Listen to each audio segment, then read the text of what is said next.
morning, dear children. Today we will start a new lesson, that is ability to work independently. This is the last lesson for your term 1. With this the syllabus will be complete today, and revision assignments I will send you. Focus on those revision assignments, study all the chapters, okay, because it is your board exam. So let us start. People use different methods to accomplish a task. Some prefer to work in groups, whereas other prefers working independently. What is your opinion on the same? How do you like to work, either in groups or in individual? Which method do you prefer? The capacity to work on your own is an important asset. Working independently in the absence of any outside influence can be extremely beneficial for an individual. When you are working your own without any influence of any outside influence, then it is beneficial for you. How it is beneficial? As the passion for achieving something of your own can pave your path to success and can boost your confidence. When any work without anybody's help, without anybody's influence, you will do it independently, it will increase your confidence. Being independent teaches you how to be self-regulated and self-motivated. To become a self-managed individual, one should not depend on others for guidance. Instead, take initiatives of his own. Okay, if you want to be self-regulated, okay, that means you will be managed by yourself. So you don't depend on others' guidance. Instead, take initiatives of his own. You decide how can you achieve your goal. You make your plan to achieve your goal. An independent individual can manage his time well and become a potential leader. Meaning of an independent person. What does it mean to be an independent? An independent person is aware of his feelings and character, observes and evaluates his behavior and corrects his mistakes. Okay, in one line I can tell, the person who knows himself. What is his feelings about his character, strength, weakness.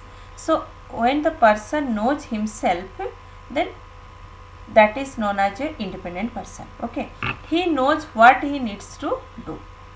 An independent person takes initiative rather than being told what to do. Independent person started themselves.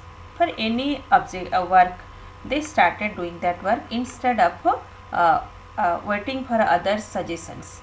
He takes ownership of his mistake without looking for excuses and does not require constant assistance of supervision to complete the task. He works to the best of his ability. Okay, suppose if that mistake will happen, that person will take that mistake himself, that it is my mistake. He will admit his mistake, try to learn from his mistake, and he will not work under any supervision. In his own ability, he will complete the work or take the initiative to complete the work. That is meaning of an independent person. Advantages of working independently. Independent people are likely to be more confident in handling problems affecting their lives. It is because they can take actions and are prepared to do things without support or permission from others. The knowledge that they can face any challenge will instill more confidence in them.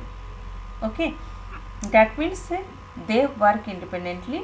They don't take support or permission or supervision of any person while doing the work. Independent persons. Okay, so if you do work independently, what are the advantages? First, it will boost your self-confidence. Next, makes the person self-reliant. An independent person is resourceful and relies only on himself. He likes to enjoy free-flowing work style that requires discipline and self-awareness. Makes the person emotionally independent also. Independent people experience challenging life situations without involving other people. Emotional independency improves the relation with friends and family and make them stronger. Next, makes decision making an easy task. Since they work independently, so for making decision becomes an easy task because they don't depend on others. Okay, people who are emotionally and financially dependent on others cannot make strong and timely decisions. Okay, people who are emotionally and financially.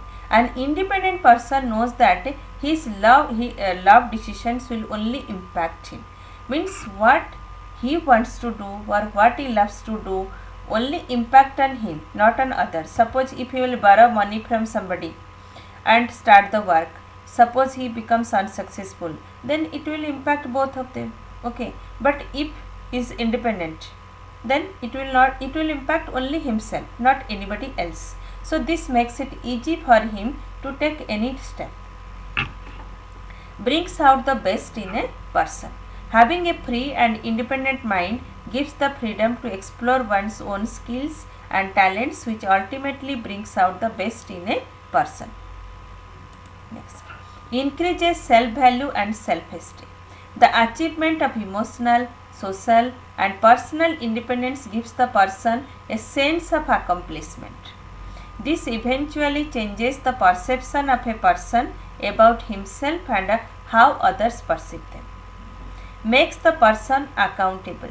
An independent person is wholly responsible for the outcome of the task which he has undertaken. If he fails to accomplish this task, he is answerable for it and likewise gets full credit when he succeeds in finishing it.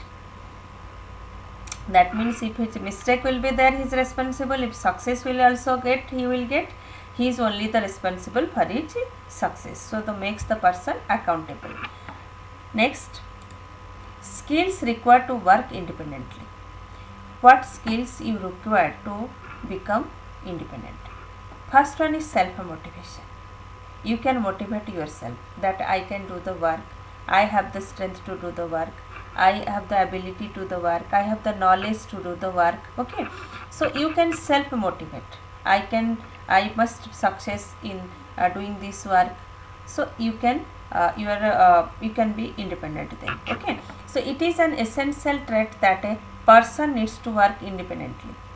He should be able to motivate himself to complete the task successfully even in the absence of others. Organizational skills. This is another important skill that a person needs to have. He can organize his task in a manner that best suits him. He can hence achieve his objective on time. Multitasking ability. Multitasking ability is must have a skill for an independent person. That means he knows things need to do his work. Multitasking. Not only knowledge, he must be good in computer, he must be good in other works which is essential to achieve his goal. Okay, a person who works alone should be able to handle multiple tasks at the same time if needed. Discipline. A person should be disciplined enough to organize his workflow and follow the planned schedule as he is self-accountable. Communication skills. For independent workers, good communication skills are a basic necessity. Expressing yourself in an effective manner is critical, be it virtually through phone or an email. Okay, communication skill, that is very necessary that you know it also. Whether you are writing an email or you are talking in a phone call or you are writing something, drafting something, your communication must be good. Okay, resourcefulness, then you can be independent. Otherwise for this also you will depend on somebody. Resourcefulness. When working independently, you may face problems which you need to resolve without anybody's assistance. Hence, you need to be resourceful to handle any situation. Okay, you must have the ability to handle any situation, because since you are working independently, you cannot take anybody's help or assistance to solve the problem. How to become self-reliant then? Now that you are aware of the benefits of being independent, it will increase your self-confidence, it will make you disciplined, you will be accountable for your success. So many benefits are there. Let us look at how can you become self-reliant. The keys of becoming self-reliant are self-awareness, self-motivation and self-regulation. Self-awareness, what? Know yourself. Okay. Self-awareness means being aware of your personality, including your strength and weakness. Already discussed it. Your thoughts, beliefs, emotions and motivations. Self-awareness allows you to understand other people, how they perceive you, your attitude and your responses. It is important to be self-aware because it influences our personal development. When you are self-aware, you are more confident, innovative and empathetic. Your decision-making abilities and communication skills are also enhanced. Those with enhanced self-awareness can work independently and become more effective leaders. Okay, if you will work independently, you will become also good leaders. Thus, self-awareness is an essential factor in achieving success and becoming independent. Types of self-awareness. Okay, there are two types of self-awareness. One is your external self-awareness, another one is your internal self-awareness. So, let us see what is external self-awareness and what is internal self-awareness. This type of self-awareness means external self-awareness requires understanding how other people perceive us. Okay, means we must think what people will tell about us or how they are looking at us. External self-awareness often surfaces in situations when people are the center of attention. For example, while giving a presentation or talking to a group of friends, people who have a high degree of external self-awareness may be categorized as pleasers. They are aware that their actions and behaviors are being evaluated, so they often behave in a socially acceptable way. External self-awareness can also cause people to become distressed, anxious or worried about how others perceive them. Okay, you must understand, when you will think about what people will tell about our work, about ourselves, so that time it makes us distressed. We become anxious or worried, little bit worried also. Okay, so it affects our independence. Internal self-awareness. This type of self-awareness represents how we see our values, passion, aspirations, thoughts, feelings, behavior, strengths and weakness and their impact on others. For example, feeling nervous when you realize that your teacher has caught you lying. High job and relationship satisfaction, personal and social control and happiness are some of the positive aspects of internal self-awareness, whereas anxiety, stress and depression are some of the negative aspects. To become more self-aware, we must ask ourselves these three questions every day. What went well today? What did not go so well? And how can I be smarter tomorrow? Okay, so we can increase our self-awareness. Self-motivation. Self-motivation drives a person to attempt and accomplish tasks. It occurs when a person independently uses one or more strategies to keep himself on track towards achieving a goal. So, person independently uses one or more strategies, plans, you can tell, to achieve the goal. Four elements that keep a person motivated are personal drive to achieve, the desire to improve or to meet specific standards. This is very important, desire to improve. If you have desire to improve, if you have desire to achieve, then only you can do. If others will insist you to do it, you may not get the success. Commitment to personal or organizational goals. Initiative or readiness to act on opportunities. Optimism, which is the ability to continue and pursue goals in the face of failures. Okay, you should be commit means to your goal, you should be ready to accept that whatever will come, failure or success, and you should take initiative first to start that work. Okay, so self motivated people tend to be more organized, have excellent time management skills and more confidence. Types of self motivation. There are two main types of motivation. One is your intrinsic and another one is your extrinsic. Both have impact on our behavior and how we pursue our goals. Motivated to perform an activity to earn a reward, avoid punishment, motivate to perform an activity for the sake of personal pleasure. Okay, what you are doing for your personal pleasure, that is your means you can tell intrinsic. Okay, it refers to the behavior of a person that is driven by his innate desire to do something for his own sake and personal rewards. In other words, motivation to perform a task will come from within because the person finds the accomplishment quite satisfying. For example, your desire to learn a skill because you are eager to learn. Okay, suppose some are listening music that you are eager to learn. Some are learning paintings. Okay, along with your study. So it may be when you have interest to do that. So you are not doing it for any profession or for money. You like that work, so you are doing it. It is your hobby. Okay. So example of intrinsic motivation can include participating in a sport because you find the activity enjoyable, not for medals or prizes. Okay, cleaning your room because you like tidying up, exercising because you want to relieve stress. Extrinsic motivation, it refers to the behavior of a person that is driven by the desire to attain some sort of an external reward, including money, power and good grades. Examples of extrinsic motivation can include participating in a sport to win a reward, cleaning your room to prepare for visitors coming over, exercising to lose weight. So different things motivate different people at different times in their lives.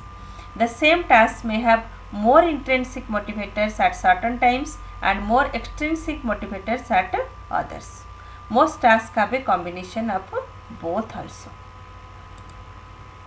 So skills involved in self-motivation: setting high but realistic goals, what you can achieve.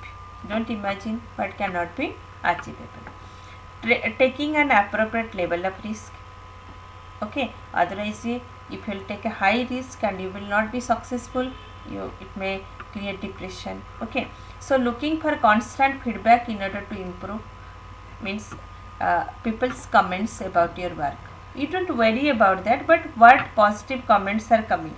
Being committed to personal or organizational goals, utilizing opportunities. So continuing to pursue goals despite setbacks, motivated individuals are capable of motivating others. So this can be particularly important in leadership roles. Self-regulation.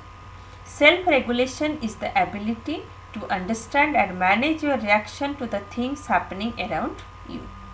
Developing this ability requires self-awareness, emotional intelligence, efficient filtering of sensory stimulation, coping effectively with stress, relating well to others, and sustaining focus. Self-regulation involves being able to control reactions to emotions like frustration or excitement, calming down after something exciting or upsetting happens, focus on a task, refocus attention on a new task, get along with everyone else. Importance of self-regulation. So this is self-regulation helps people to behave in a socially acceptable ways. It endows them with this ability to control impulses. It helps people in making friends. Self-regulation allows children to share toys and express emotions like joy and anger in an appropriate manner. It makes people more independent as it enables them to make the right decisions about their behavior. It teaches them how to behave in different situations without any guidance. It helps in managing stress.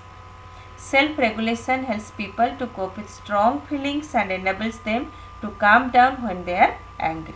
Okay. So this lesson finished. So self-regulation, management of yourself. Okay. So to manage yourself, first of all you should know yourself, your strength, your weakness, your ability, your character, what you likes, what you dislikes, your emotions. When one person study himself and whatever his goal, for that he will start work independently without the help of others, without the supervision of others, without doing work anybody's control, then that is known as your independent, self independence, and that is, and when you will manage yourself, that is your self regulation. Okay. So hope all of you understood. You read this lesson, things are written in very simple language, you can understand it also. Okay. Any doubt you can ask. Okay. Thank you all. Have a nice day.